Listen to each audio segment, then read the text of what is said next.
జెన్ అన్నది అపూర్వమైన విషయం. జెన్ ఎలా మొదలైందంటే బోధిధర్మ 12వ శతాబ్దంలో చైనాకు వెళ్ళాడు. చైనాకు వెళ్ళి అక్కడ ఒక గోడ ముందు కూర్చొని కొన్ని రోజుల పాటు ఉండిపోయాడు. బోధిధర్మని జెన్కి ప్రారంభకుడుగా అంటారు. చైనాలోని తావో తత్వం, జపాన్ షింటో మతం, వీటి రెండిటి సాహచర్యం వల్ల జెన్ ఉద్భవించింది అంటారు. చైనా, భారతదేశం ఈ రెండిటికి కొంత సామ్యం ఉంది. కానీ జపాన్ పూర్తిగా భిన్నమైన దేశం. అక్కడ 12వ శతాబ్దం నుంచి జెన్ను మొదలయ్యింది.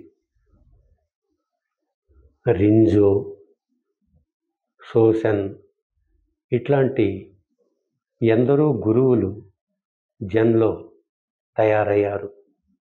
వాళ్ళ ప్రభావంతో ఇప్పటికీ కూడా అక్కడ ఎన్నో జెన్ ఆశ్రమాలు ఉన్నాయి. అక్కడ జెన్ని బోధిస్తూ ఉంటారు. జెన్ అన్నది యాక్చువల్గా ధ్యాన అనే పదం నుంచి వచ్చింది. చైనాకు వెళ్ళినప్పుడు అది చాన్గా మారింది. జపాన్ వెళ్ళినప్పుడు జెన్గా పరివర్తన చెందింది. జెన్ను జీవితాన్ని యథాతథంగా చూడమంటుంది. ఎందుకంటే జెన్ అన్నది ఒక ఫిలాసఫీ కాదు, కవిత్వం. అది దేన్ని ప్రతిపాదించదు, చూపిస్తుంది. దేన్ని చర్చించదు, గానం చేస్తుంది. జెన్ మతానికి మానవత్వాన్ని ఇచ్చేది. అది దేని గురించి బాధపడదు. జెన్ అతీత మానవత్వం, సాధారణ జీవితాన్ని పరవశం చేయడం దాని ఉద్దేశం. అట్లా గురువులు చెప్పిన ఎన్నెన్నో కథలు చాలా ప్రేరణ ఇస్తాయి. జోషు అన్న ఒక జెన్ ఋషి ఆయన అనుభవాల్ని రికార్డ్ చేశాడు. అవి ఎంతో ఆసక్తికరంగా ఉంటాయి. జెన్ అంటే జీవించు, చర్చించకు, దేని గురించి ఆలోచించకు. ఎట్లాంటి అనుభవం వచ్చినా దాన్ని స్వీకరించు, అంతేకాని ఆలోచించకు అంటుంది. అంటే ఆలోచనలు ఎప్పుడూ కూడా మన మనసులో అలా ప్రవహిస్తూ ఉంటాయి.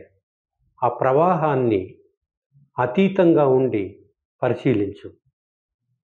దానికి ఇప్పుడు లొంగకు, దాని ప్రభావానికి లొంగిపోకు అని అంటుంది జెన్.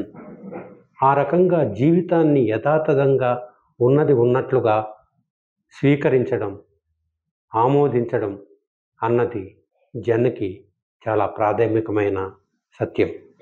దాన్ని ఎప్పుడూ గుర్తుంచుకోవాలి. అదన్నమాట సంగతి. బౌద్ధానికి జెన్కు ఏమిటి తేడా అంటే, మతము అన్నది ఏ మతము కూడా మతంలో అభివృద్ధి అన్నది ఎక్కడా ఉండదు. అదే కేవలం బౌద్ధం మాత్రమే 12వ శతాబ్దంలో తావోయిజం ప్రభావం వల్ల జెన్గా పరివర్తన చెందింది. అసలు ఆ జెన్ అన్నది అక్కడ అభివృద్ధి కనిపిస్తుంది జెన్లో. అంటే ఒక మతము అభివృద్ధి చెందదు అంటారు, కానీ జెన్ రూపకంగా బౌద్ధం మాత్రమే పరివర్తన చెందింది. అది బౌద్ధ మతానికి, అది నిజానికి బౌద్ధ మతాన్ని కూడా ఒక్కోసారి కాదంటుంది. ఫర్ ఎగ్జాంపుల్ ఒక కథ ఉంది. ఒక జెన్ ఋషి ఒక జెన్ ఆశ్రమానికి వెళ్తాడు. అక్కడ వెళ్తే అక్కడ ఒక బుద్ధుని విగ్రహం ఉంటుంది, చెక్కది, కొయ్యది. వాళ్ళు లోపలికి అనుమతించరు.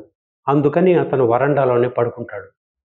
పడుకునేసరికి జపాన్లో మామూలుగా విపరీతమైన చలి కదా, తెల్లవారుజామున అవుతుంది, చలికి తట్టుకోలేడు. అప్పుడు ఏం చేస్తాడంటే ఆ బుద్ధుని విగ్రహానికి చక్కగా మంట పెట్టి హాయిగా చలి కాచుకొని పడుకుంటాడు. పొద్దున్నే లేచి వాళ్ళు మొత్తుకుంటారు. అది జన్కిను బౌద్ధ మతానికి ఉన్న తేడా. బౌద్ధ మతము విగ్రహారాధనని అన్నిటినీ కూడా ఆమోదించింది మహాయాన ద్వారా. కానీ జన్ అట్లా కాదు. జన్ బుద్ధుణ్ణి కూడా కాదంటుంది. అది జన్ గొప్పతనం. బుద్ధుణ్ణి కాదనడం అంటే బుద్ధుణ్ణి కాదనడం కాదు అనే అర్థం కాదు. కేవలం విగ్రహారాధన లేకపోతే అర్చనలో పూజలో ఈ వ్యవహారాలు వద్దు, వీటికి అతీతంగా జీవితాన్ని చూడు అంటుందన్నమాట. ఎస్, ప్రోగ్రెస్ అని అక్కడ అభివృద్ధి అనేది కనిపిస్తుంది.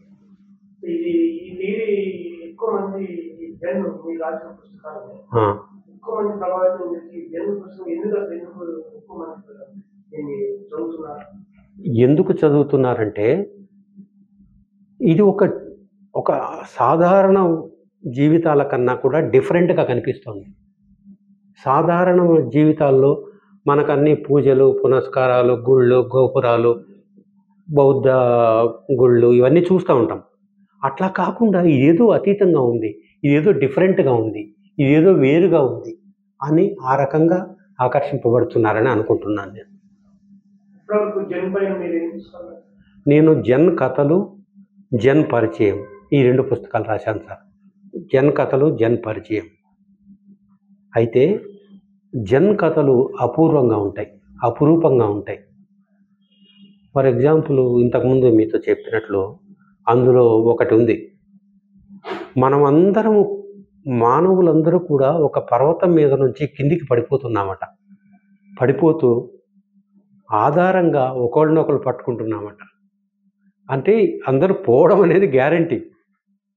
కాబట్టి శూన్యాన్ని ఆమోదించు, కానీ చర్చించకు, ఆలోచించకు, దేని గురించి విశ్లేషించకు, జస్ట్ యథాతథంగా జీవితాన్ని ఆమోదించు అన్నది జన్ సారాంశం.